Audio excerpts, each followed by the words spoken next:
Good morning, one and all.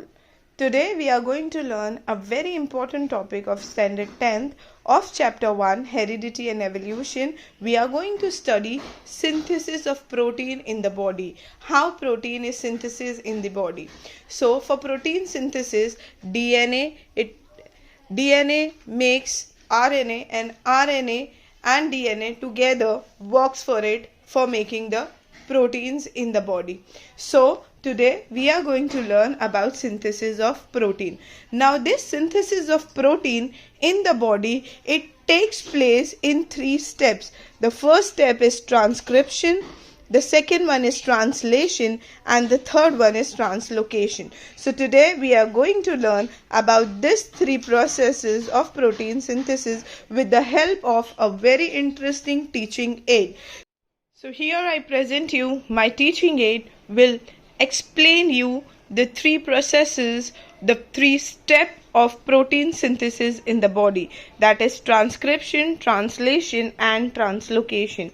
Here I have made this teaching aid using everything out of waste, ply, wood, cardboards and waste plastic, which I have used to make this teaching aid. This teaching is portable. It is easy to carry in the class and it is very helpful to understand a very tough process, which is just an imaginary process for the children.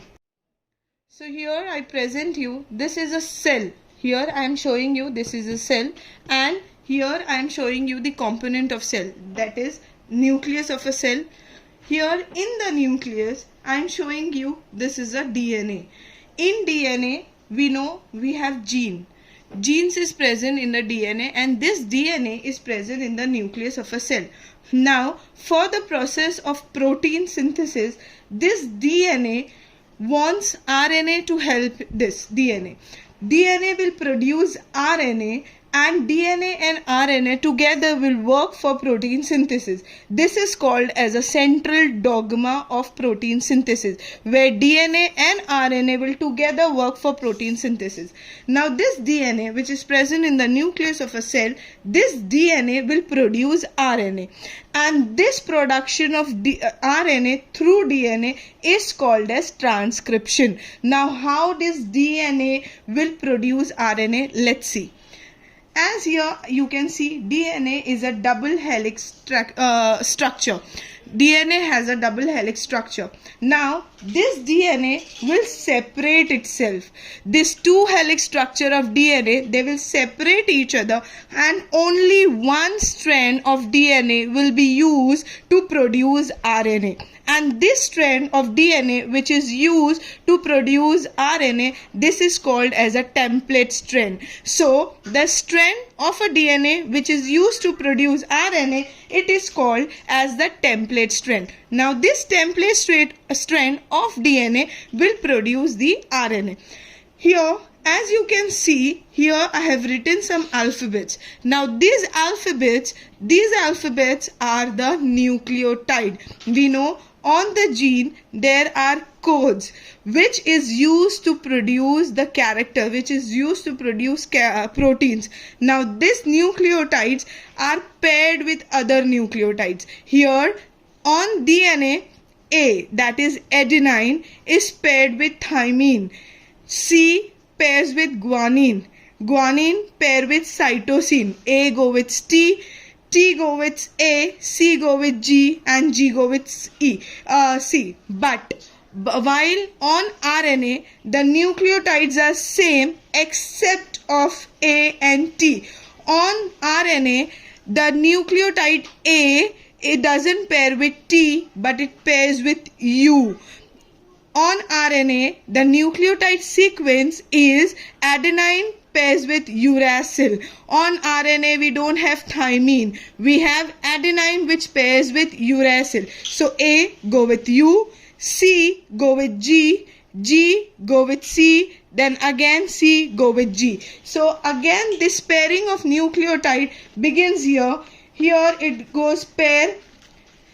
Alternate pairing goes A go with U, C go with G, G go with C, and mRNA is produced. Now this template strand of DNA has produced RNA. This is my RNA which is produced in the nucleus of a cell. Now this RNA, what this RNA will do? This RNA will come out of the nucleus and it will come in the cytoplasm of the cell. In the cytoplasm of the cell, you have studied, we have another component, that is ER, endoplasmic reticulum. In endoplasmic reticulum, this tube-like structure in the cytoplasm of the cell, this is endoplasmic reticulum. This endoplasmic reticulums have ribosomes in them. The small red bodies which you can see, these are the ribosomes which are present in the endoplasmic reticulum of the cell. Now this RNA which is formed in the nucleus, it has come out in the endoplasmic reticulum. In the endoplasmic reticulum, it will go and it will get attached to the ribosome. Why? Because ribosomes are called as the factory of protein. Whatever protein is made in our body, it is made in the ribosome of the endoplasmic reticulum. This is the factory where proteins are synthesized.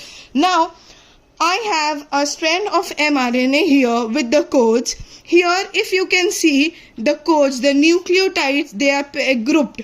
They are grouped into 3 and they are called as a triplet codons. These codes on the mRNA, they are in a form of group of 3 and they are called as a triplet codons. This triplet codons, this is my mRNA which has come and it has got attached with the on the ribosome. Now here my mRNA got attached with the ribosome. Now what will happen? Now this mRNA requires the amino acid which is present in the cytoplasm of the cell. These amino acids, they are present all around the cytoplasm in the cell. Now these mRNA, they requires the amino acid from the cytoplasm. Now what will help this mRNA to get the cytoplasm from the to get the amino acid from the cytoplasm to them? So this is my tRNA. This tRNA will help these mRNA to get the amino acid from the cytoplasm. They will pick up the amino acid from the cytoplasm and they will go to mRNA. And how they will go to mRNA? Where they will go? So here on the mRNA, you can see there are codes. So on tRNA also, they have anticodes.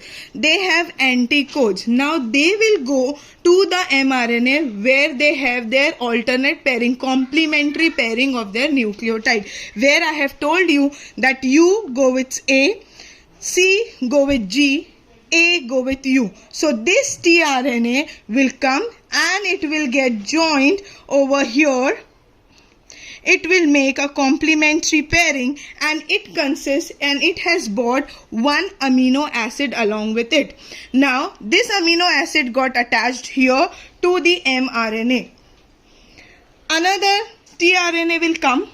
Another tRNA will come and it will get attached to the mRNA according to the complementary pairing. The complementary pairing goes C go with G, again C go with G, U go with A. It will come here and it will get attached to this mRNA. This tRNA got attached here. Now they carries the amino acid.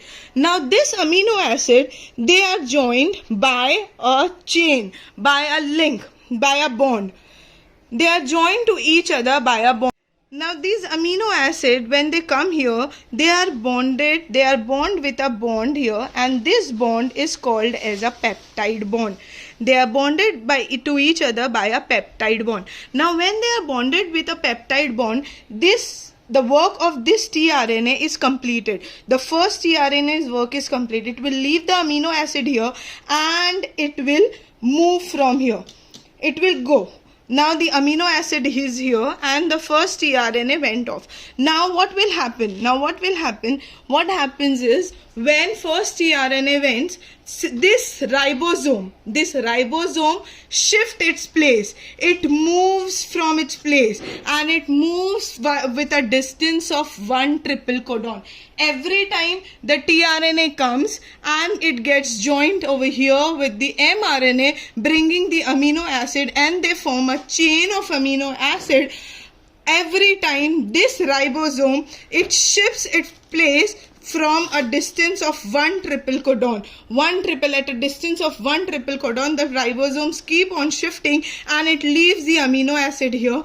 And this amino acid, they form with a peptide bond, they form a long chain of amino acid. Many long chain of amino acids are formed, and they make a complex structure. This complex structure of amino acid with a peptide bond, this is a complex protein. This is a protein which is formed in our body. So this is a process where transcription, when tRNA come here with the anticodes, this is called as translation. And when the ribosome shift its place from 1 triple codon distance, this is called as translocation. So the process of protein synthesis in the body is complete, and our body gets proteins through these processes. Thank you so much.